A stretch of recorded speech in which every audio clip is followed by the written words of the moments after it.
Welcome to Our Town, live! With apologies to Thornton Wilder. Our Town is the 2020 theme of Claremont Heritage. In the play Our Town, Wilder hints that Grover's Corners, the town in which the play is set, is not just the small town that exists in the boonies of New Hampshire, but that it is an every town, with themes that are universal to all. Although Claremont is much larger than the 2,000 plus population of Grover's Corners, the themes resound. Like the play, we're in the present, looking back at the people, events, and traditions that have made Claremont, our town, a very, very, very fine town. With further apologies to Graham Nash, our town is a very, very fine town, although I think the Claremont lyrics would have to be with 2 dogs in the yard, possibly 3.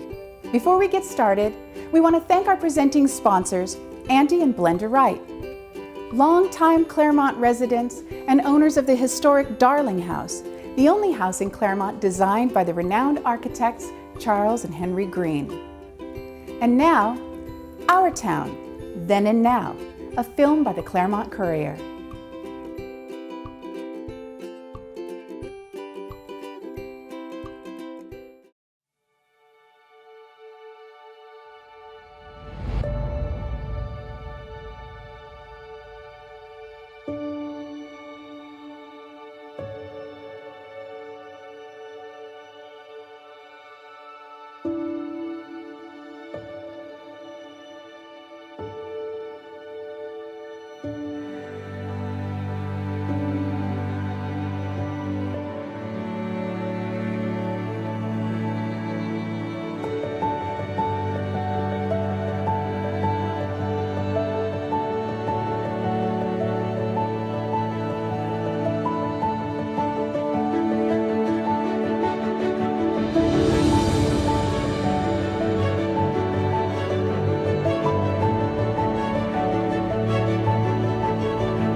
Welcome back.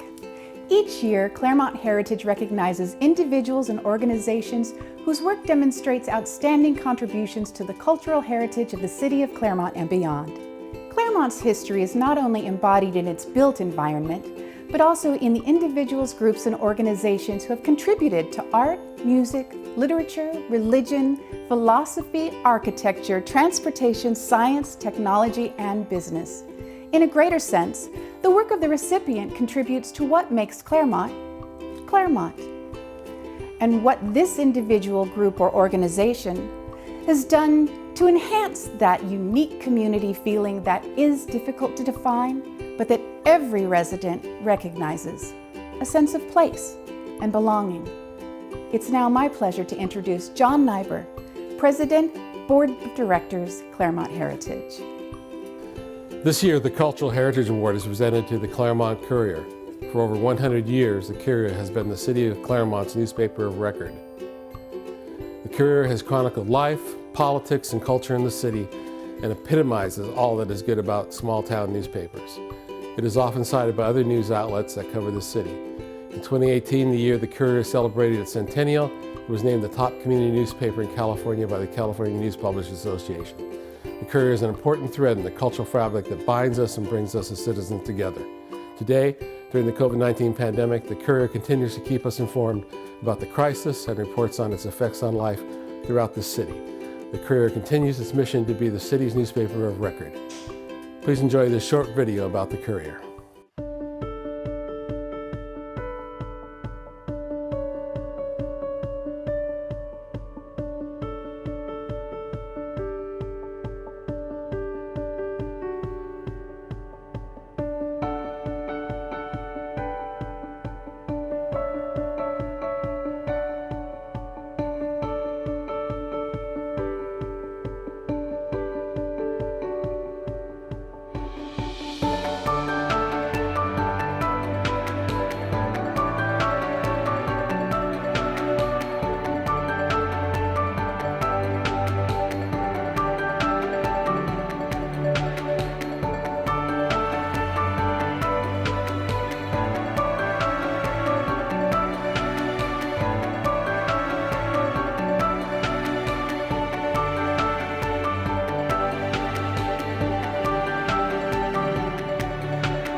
It is my pleasure to present the 2020 Cultural Heritage Award to the Claremont Courier. Accepting the award on behalf of the Courier is publisher and owner Peter Weinberger. Hi, I'm Peter Weinberger, coming to you from inside the Claremont Courier office. Like all of you, we are making do with the health crisis, so this is our current studio at large. I wanted to start by thanking Claremont Heritage for this very nice award. You know, it makes me think how we both have a passion for history. We both have a passion for preserving history, and we think it's an important part of our community. And the Courier and Heritage have worked together and will continue to work together for decades. So it really is a pleasure and an honor to be considered and part of this gala in this unusual setting. You know, the Courier on 112 years has not missed an edition. We have literally printed successfully over a long period of time, from twice a week to once a week. We started as a broadsheet, then we went smaller, and now obviously we're very much digital like a lot of other newspapers in the country.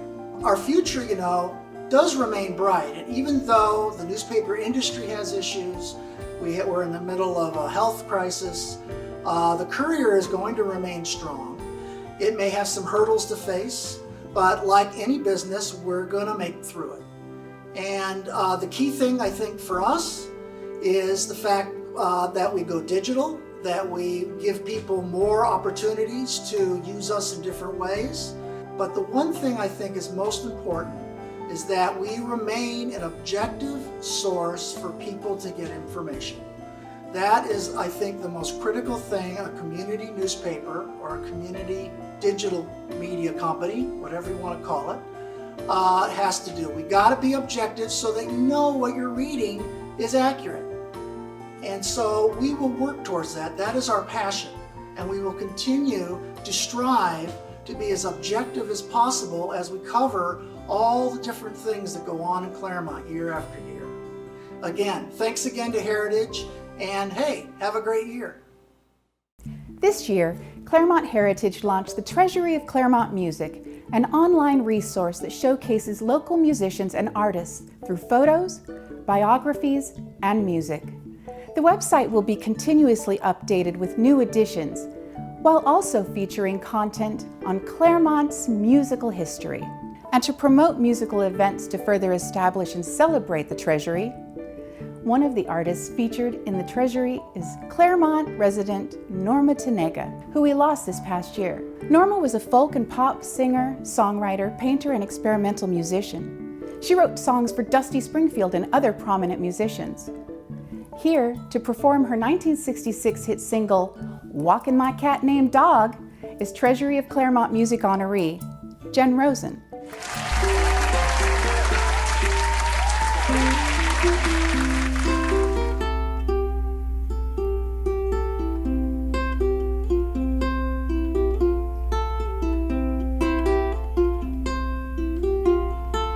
Walking all around the town, singing all the people down, talking around.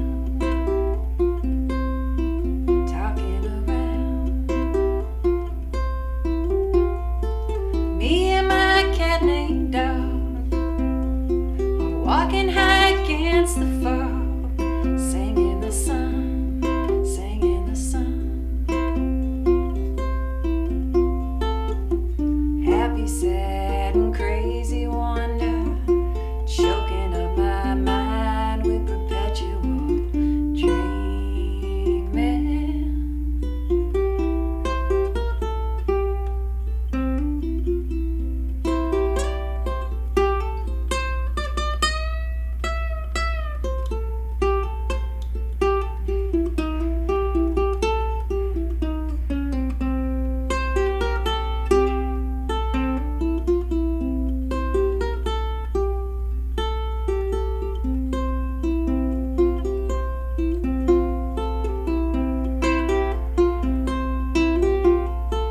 Drifting up and down the street, searching for the sound of people swinging their feet, swinging their feet.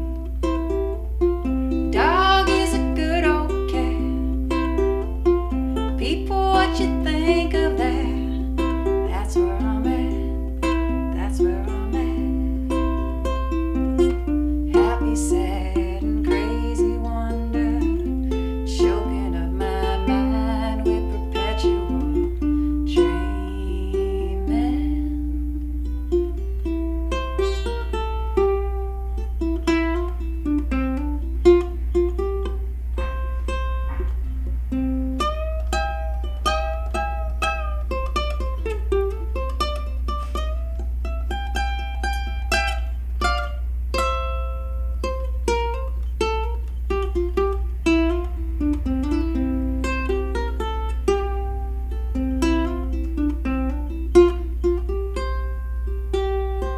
Dog is a good old cat.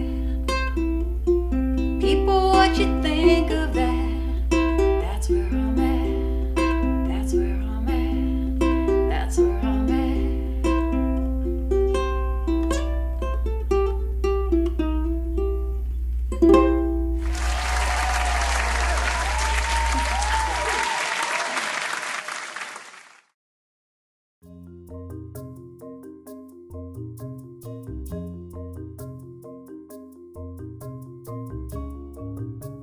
And now it's time to play Claremont Trivia. During the course of this program, we will present questions to test your knowledge of Claremont history. Question number 1. At the first town meeting in 1889, what committee was established? A. The Water and Power Committee. B. Sidewalk and Shade Tree Committee. C. Roads and Sewer Committee. And the answer is Sidewalk and Shade Tree Committee. Number 2. Who is known as the father of Claremont? A. Henry Austin Palmer, B. Cyrus Mills, or C. Charles Burt Sumner? And the answer is Henry Austin Palmer. Question 3.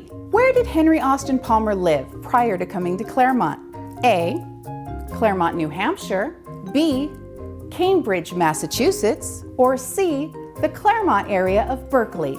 If you guessed the Claremont area of Berkeley, you're right. Question 4. What is the name of the first Anglo settler in Claremont? A. Henry Palmer, B.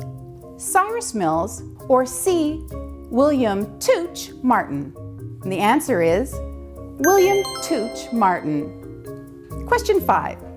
To what office was Tooch Martin elected from 1887 to 1889? A. Town Council President, B. Los Angeles County Board of Supervisors, or C. Town Marshal? The answer? Los Angeles County Board of Supervisors. Keep track of your answers. There will be more questions later. And now this. It may sound corny, but what I really love about our town, Claremont, is its small town, Mayberry-like feel. So often now, people live in huge, sanitized cities where they don't know anyone except maybe their Amazon delivery person. But here in Claremont, I know my friends and neighbors. Walking to the village, even now with my mask on, I see people that I know, and we get to stop and chat, catch up. This feeling of having friends and neighbors around me really makes Claremont special. We moved to Claremont for what we thought would be a short-term job opportunity at the colleges for my husband, Michael. Living in the village, I was charmed by the comfortable environment and the architecture that had been preserved, both residential and commercial buildings. At that time, businesses closed by 6 p.m. and there were only 6 places to eat, and no alcohol was sold anywhere in Claremont. Griswold's was allowed by state regulations to open a bar in their newer hotel on Foothill Boulevard. Bentley's Market and the Village Theater served the growing population and were real assets in the village. I was most impressed by the hometown newspaper, the Claremont Courier, and the community spirit and conscious involvement by residents, especially women. Women were on the city council, running for school board, active in non-school related volunteer work, working in professional capacities and as college administrators and faculties in the various educational institutions in our region. What a town. I wanted to be a participant in this stimulating, active, and caring community. Among many other activities, I co-owned a restaurant that was featured in Gourmet magazine, helped save Sycamore School from closing, helped shape the Claremont Wilderness Park, fought for managed growth and for saving our cultural, historical, and architectural heritage. We've been in Claremont for 50 years. So much for a temporary situation. Thank you. It's strangely challenging to put into words what I like most about Claremont. Growing up, raising my children, and serving in Claremont is a privilege and a source of tremendous pride. I love being nestled against the foothills and the views of the San Gabriel Valley. Having the Claremont colleges and the Graduate University as our biggest industry and largest employer is a very special and crucial ingredient to the thoughtful, passionate, creative, responsible, and committed spirit that animates our community. My perspective is informed by my childhood and the 5 decades that I have lived here. Claremont is my home. It's an essential part of who I am, and for that, I am so grateful. I guess what I like most about Claremont is the deep gratitude I have for this beautiful town.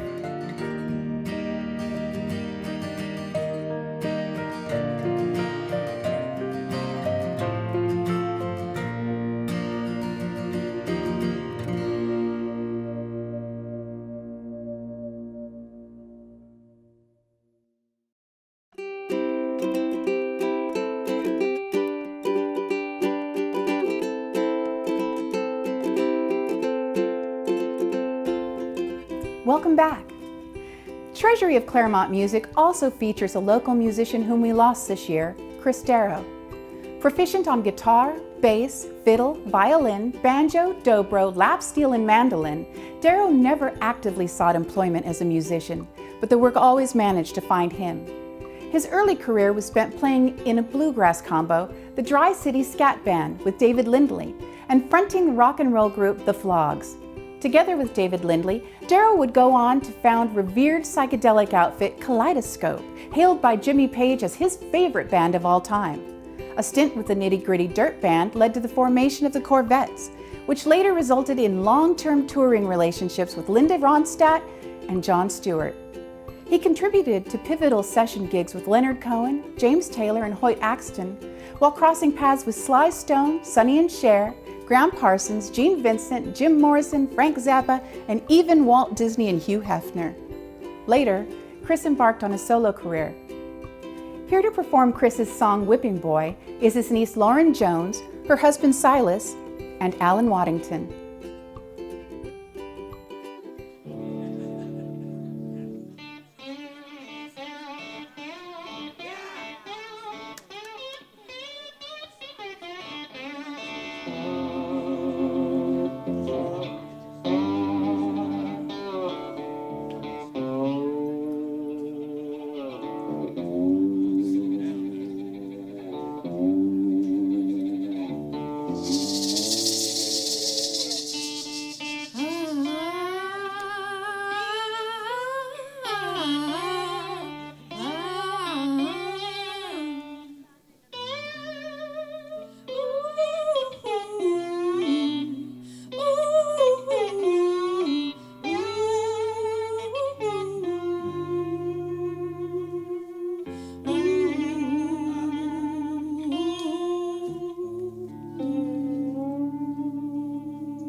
Well, you can need me.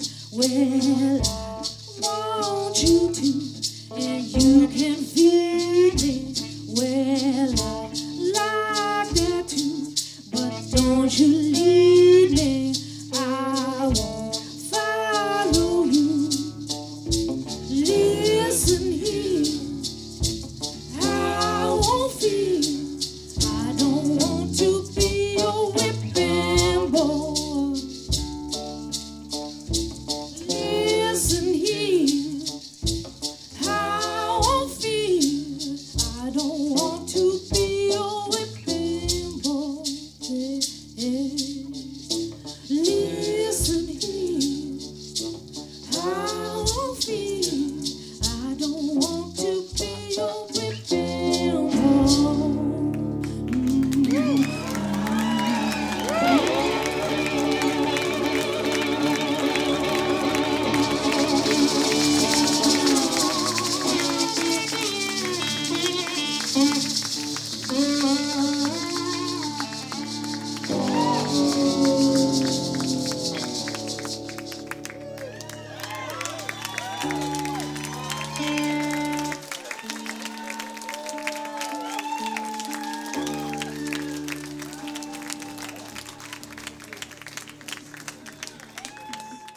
Just wanted to say thank you and thanks to all of you for coming. You all meant so much to Chris, so it's so cool that you guys are here. Awesome. Thank you.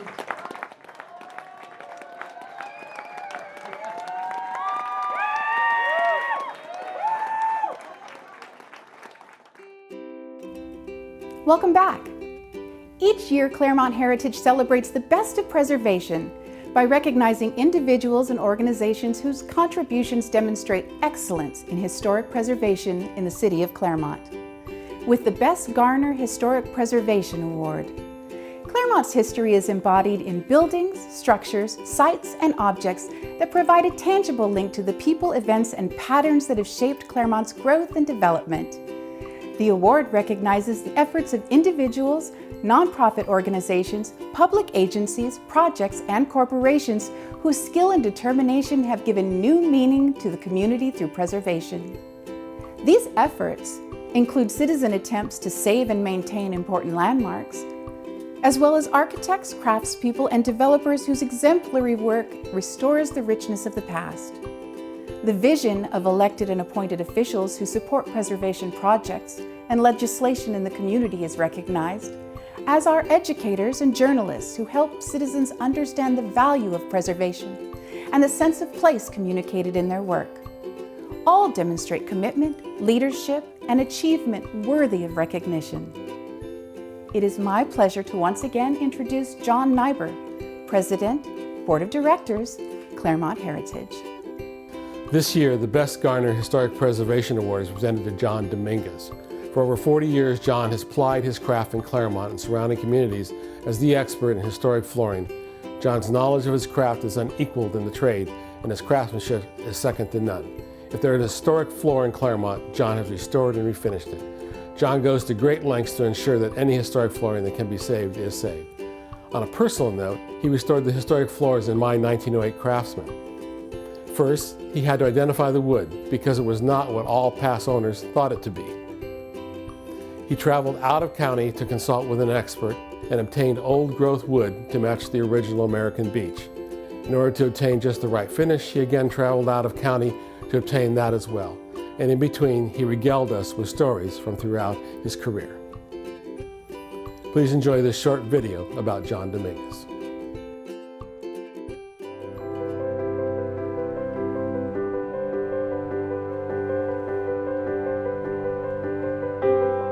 We were still segregated into the barrio, but this block was the first attempt at integrating it. There was a church, Catholic church. There was a pool hall called Chema's. There was all these cats and dogs running around. There was these houses there, and it was like something out of a John Steinbeck novel. The block was purchased in a tax sale by the Intercultural Council. I believe it was financed by the Pomona Valley Housing Authority, which then gave individual mortgages to the home builders. I believe 12 houses built, and 6 of them went to white people and 6 of them went to Mexican families. We moved to Claremont in 1949. I was 4.5 years old. We moved into this house that was built as a result of the Intercultural Council. I think the crutcher plans, they call it, mostly was this flat roof, the plywood construction, the floor-to-ceiling windows, the transoms, single-wall plywood, 2 bedrooms, 1 bath. I think possibly the Alvarez house might have been built with 3 bedrooms. I remember as a kid it was a little bit bigger. The houses were different sizes and different shapes, and each one was designed specifically for the families that ended up purchasing the houses. There was 2 options. You could either elect to build a house yourself according to the plans provided by the ICC, or you could have the ICC's contractor build a house for you. So they're long and rectangular. And on First Street and Blanchard, they are oriented north and south, back to back. It is my pleasure to present the 2020 Best Garner Historic Preservation Award to John Dominguez. Thank you very much for this award. I am really humbled and honored to receive this. I want to thank all the board members of Claremont Heritage and members past and present for this award. I am grateful to have grown up in a town that values historical preservation, restoration, and is aware of their past history and would like to preserve it for future generations. I want to thank the City of Claremont and Heritage again and all the members for this award. I'm really impressed with it and thankful. Thank you very much. And now this.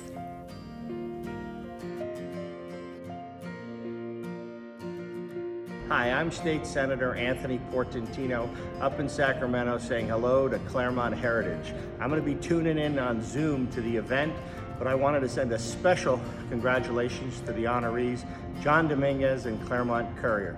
Thank you for all you've done for this wonderful community. I'm proud to represent Claremont. Congratulations, honorees, and everybody have a great night, and let's support Claremont Heritage. Claremont is a beautiful town. We have preserved the character and feeling of our neighborhoods. We have made our natural environment a priority and have worked as a community to preserve it. Claremont is an active town, whether it be in entertainment or exercise. Claremont residents get out and take advantage of the many cultural offerings available, as well as our walking trails and nearby nature. Claremont is an opinionated town, whether it be in local politics, human rights, or sustainability. There are citizens and probably a local group who will champion a particular cause and communicate their position publicly in the Courier or at public townhouse-style meetings. Claremont is also a service-oriented town that has a strong volunteer base and many service organizations that support the community in many ways. It's known as the city of trees and PhDs and embodies an almost utopian environment that is a wonderful mix of small-town atmosphere combined with academic and cultural attributes. The Cambridge English Dictionary defines utopia like this: the idea of a perfect society in which everyone works well with each other and is happy. I'm not sure that we quite get to utopia, but maybe close. I'm Bob Fagg, and I'm married to this extraordinary woman, Sonia Stump. And we've only been married for 42 short years. I love this town, I love the people, and what I mostly love about the people is we have so many people doing extraordinary things, giving of themselves in ways, reaching out to the community in so many different ways that makes Claremont not just a great town, but a really incredible town. Don't you think, Sonia? I think it's an incredible town. I think the sense of community, the people that volunteer tirelessly here in town is very unique for our world today. I appreciate Claremont Heritage and what they have done to promote that sense of community and saving some of our fabulous landmarks that wouldn't be here if it wasn't for Claremont Heritage. Anyway, thank you Claremont Heritage for everything that you've done to help keep Claremont the special place it is. And you're probably wondering, what am I doing holding this broom? So when I'm sweeping the sidewalk in front of our business, and people will say, "What are you doing, Bob?" I would say, "I'm making sweeping changes in this town, in this building." That's all. About 20 years ago, I moved to Claremont for work. But it wasn't long until this small collegiate town stole my heart. I remember feeling like I found a community with values like my own. Our residents are so actively engaged in what happens here. And while everyone isn't always in agreement, the things that make us different are what creates our inclusive community. Here, bright minds and brave leadership come together, and the product is our great schools, beautiful parks, vast open space, proximity to public transportation, a vibrant downtown, and a variety of housing options. These are the things that make me proud to be a part of our town.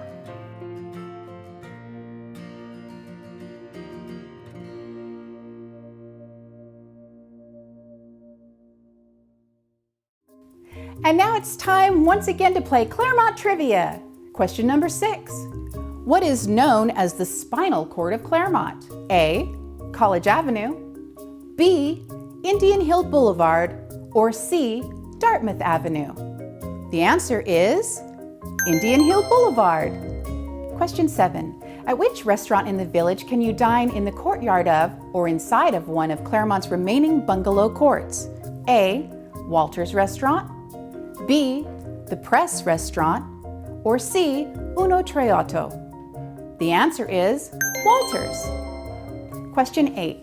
What architect who is known for the Los Angeles Civic Center also designed our Village Theater? A. Sumner Spalding, B. Myron Hunt, or C. Robert Hall Orr? And the answer is Sumner Spalding. Question 9.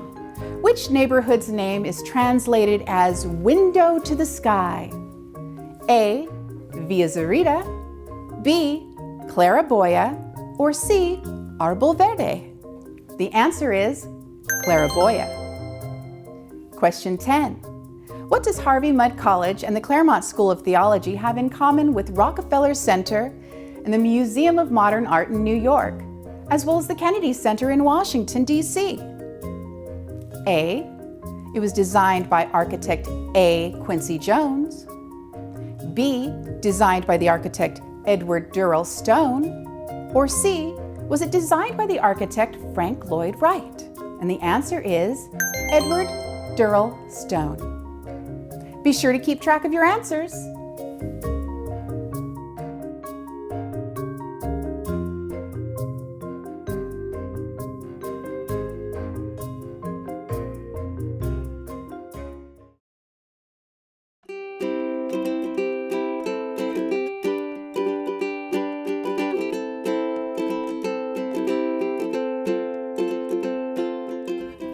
Claremont Heritage is currently in production on a documentary that features the Mexican players who performed at the Padua Theater.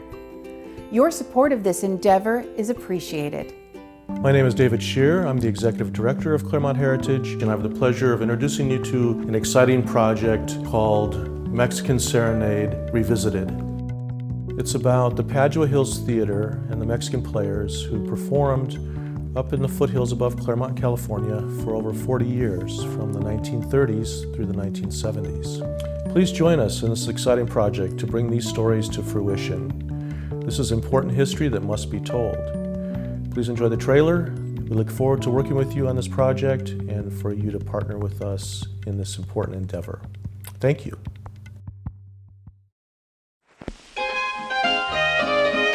Now, when I went up to Padua Hills, there were 3 of us, and he selected the middle one, which was me.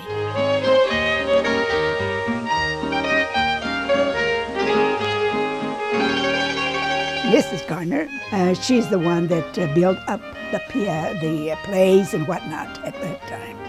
It started building up more and more.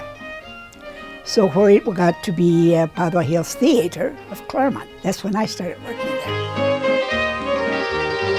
Padua Hills has a phenomenal history on many levels. It's important within theater, researchers like myself that are specifically interested in it as a continuum of a long line of sustained Latino performance, because this particular period closes a gap for me in Latino history, performance history in the United States.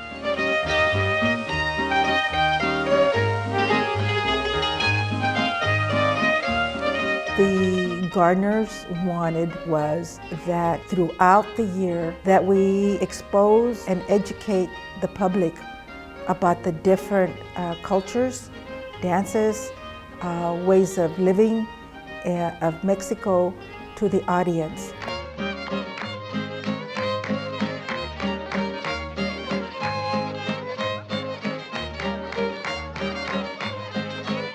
The only thing that I actually remember about it is, people around us and with cameras. I was only 6 years old at that time. We didn't do any acting, or we were just being kids.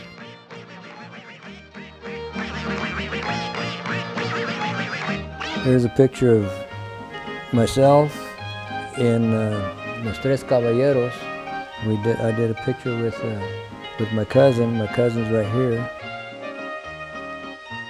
With Walt Disney, and he says you can have anything you want. I looked up and they had a picture of a sundae, and I said, yeah, I'll take one of those. And it was huge to me at that time. It was real huge, and it had this cherry up on top, and we had a great time.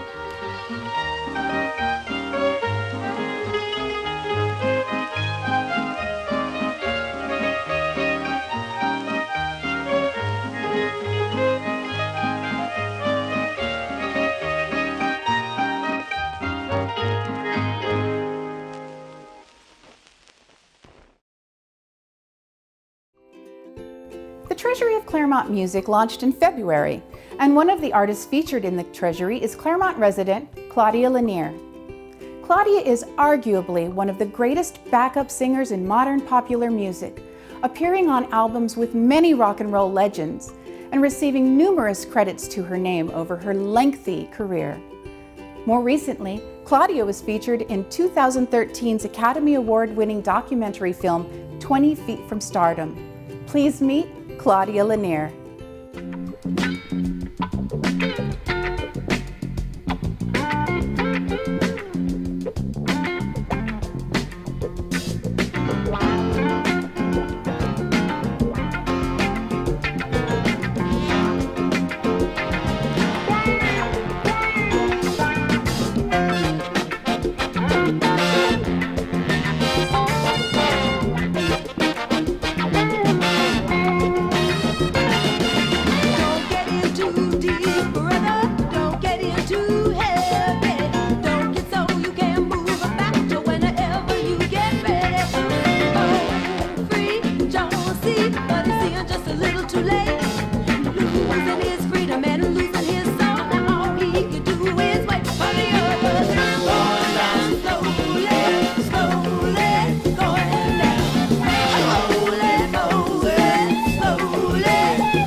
Beautiful girl, Mick called her, and Claudia Lanier joins me now. Claudia Lanier, you were a backing girl, but I don't know how I haven't seen the documentary, so I don't know quite what your journey within it is. But what is fascinating about you is you didn't stay in the backing girls. You were out there somehow because you made it with Bowie and with Mick. Well, yes, I probably was notorious in my time. But I did start out as a background singer, as most of us did in the film. And as time went on, the journey took us around other twists and turns. And eventually, I made my way to Warner Brothers Records to do a solo album.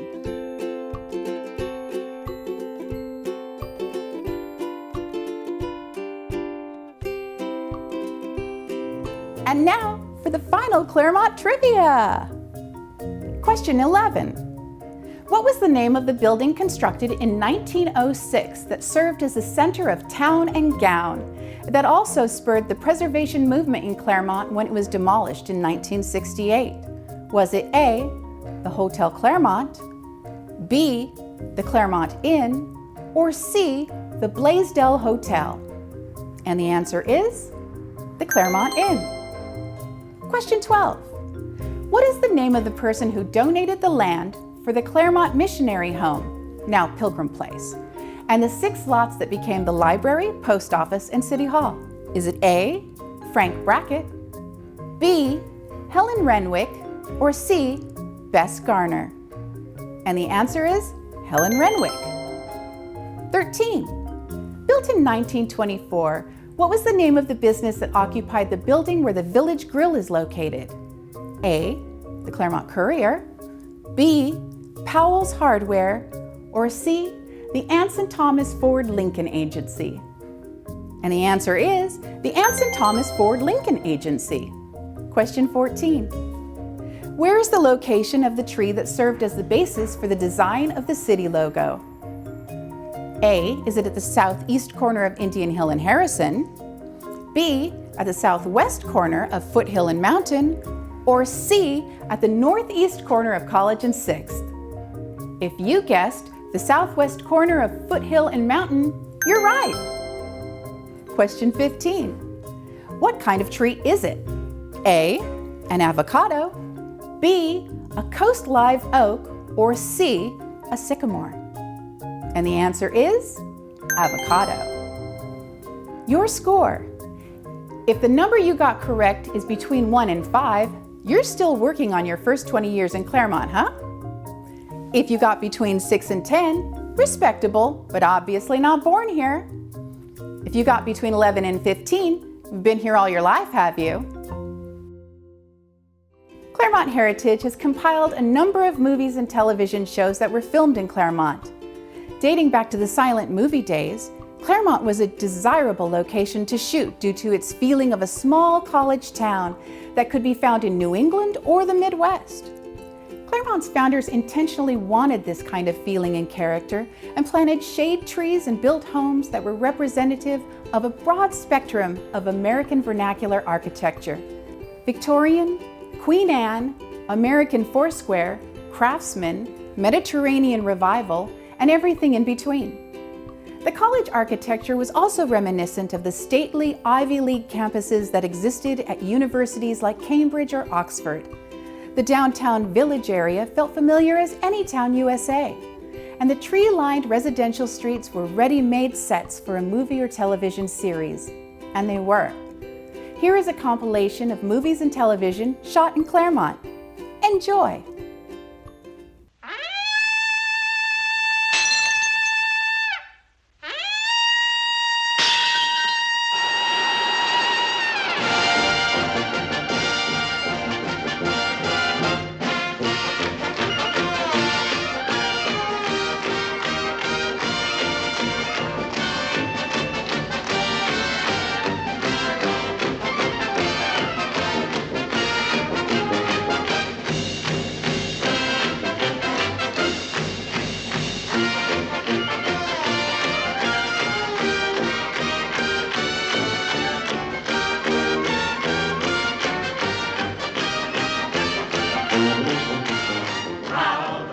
mighty red field, alma mater dear.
How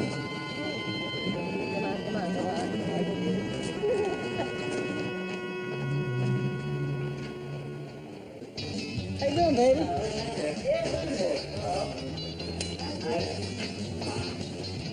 Oh, I like boys. There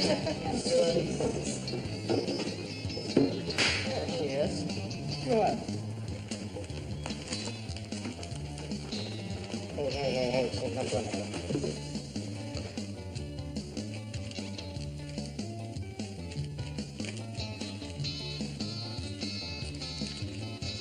Thank you.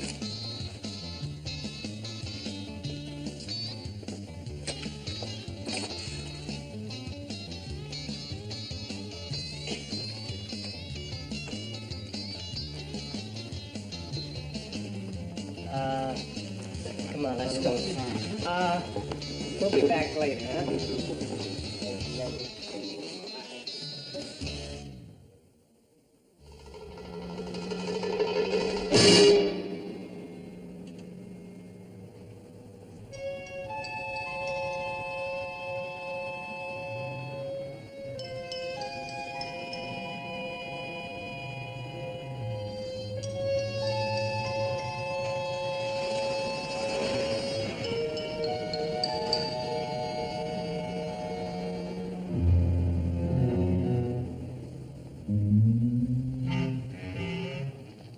As a doctor, he had dedicated himself to the preservation of life.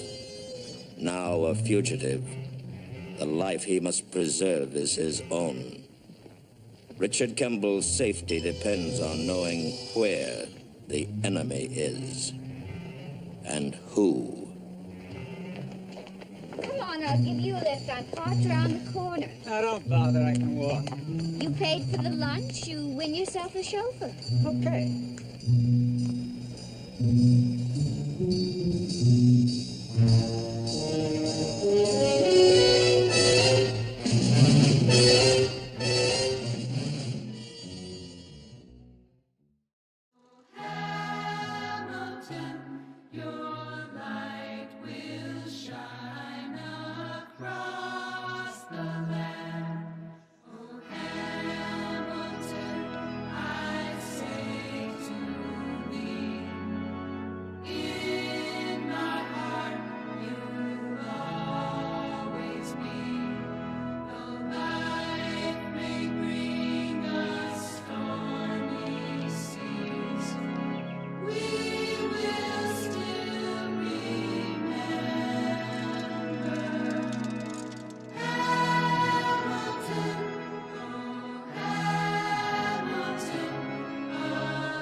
And now this.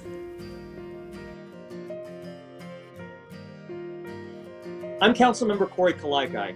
Historically, Claremont has been a city in which its citizens are very engaged and take ownership. This is the reason behind our Claremont process, which includes 5 citizen commissions and several more committees. This elevated level of community participation has contributed to our local culture and the quality of life from which we all benefit. I can say that as a council member, it is definitely one of the things that makes Claremont a special place. My name is Randy Lopez, and I'm the Executive Director of the Claremont Chamber. What do I like most about Claremont? I like that people are engaged.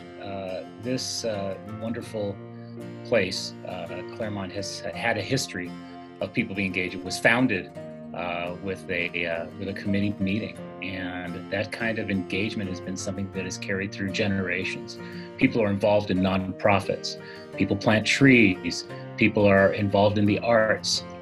We even read books together as a community. So those kind of discussions, that kind of involvement is something that I'm really proud to be a part of, and I'm excited to see that whatever generation is coming in kind of takes that kind of thought leadership, and we've continued to grow and flourish as a community because of that engagement. My favorite thing is walking through the colleges. When we moved here in January of 2011, we used to love bringing our dogs. We would go down southbound on College Avenue around where Bonita is. We would start at the Quad. We would move our way up around the Student Union, and then we would go to CMC. We would pass the fountain, go by the pool, go around the dormitories, come back through Scripps, pass Honnold, and then end up back at the Quad. And it was a great walk to do on a cool Sunday afternoon. And now we bring our son there, and it's got all the things I love about Claremont. Big, beautiful trees, a lot of really smart, thoughtful people, beautiful green open space, and that's what we love about this place.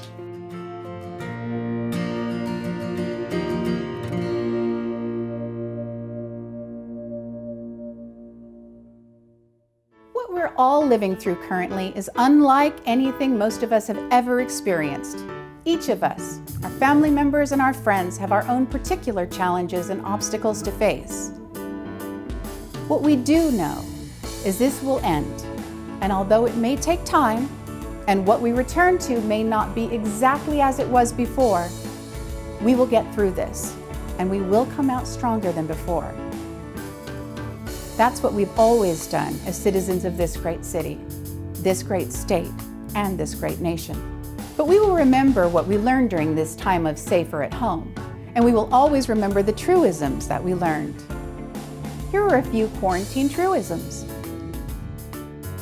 I was so bored, I called Jake from State Farm just to talk to someone. He asked me what I was wearing. 2019, stay away from negative people. 2020, stay away from positive people. The world has turned upside down. Old folks are sneaking out of the house, and their kids are yelling at them to get indoors. You think it's bad now? In 20 years, our country will be run by people homeschooled by day drinkers. Do not call the police on suspicious people in your neighborhood. Those people are your neighbors without makeup and hair extensions. And since we can't eat out, now's the perfect time to eat better, get fit, and stay healthy. We're quarantined. Who are we trying to impress? We have snacks, we have sweatpants. I say, use them. Day 7 at home, and the dog is looking at me like, see, this is why I chew the furniture. I never thought the comment, I wouldn't touch him or her with a 6-foot pole would become a national policy, but here we are. Me, Alexa, what's the weather this weekend? Alexa, it doesn't matter, you're not going anywhere. Can everyone just please follow the stay-at-home orders so we can knock out this coronavirus and be done? I feel like a kindergartner who keeps losing more recess time because 1 or 2 kids can't follow directions. I swear my fridge just said to me, what the hell do you want now? When this is over, what meeting do I want to attend first? Weight Watchers or AA? The quarantine has turned us into dogs. We roam around the house all day looking for food. We're told no if we get too close to strangers, and we get really excited about car rides. Looking through the Claremont Heritage Archives, we've discovered that there is very little record of the 1918-19 flu pandemic. Therefore, we're launching an initiative to gather as much information as we can from Claremont residents about the pandemic and how it has affected them, their family, their daily lives, and their livelihood. Please log on to our website and submit your Safer at Home story. That concludes the Our Town Live program. I've been your MC, Cher Obstedal. And thank you at home for joining us tonight. We hope you found the program informative and entertaining. If you're a member, thank you. If you're not, we invite you to become one today. If you're able to donate to help us in keeping Claremont's history alive, we welcome that as well. Good night, stay safe, and be healthy.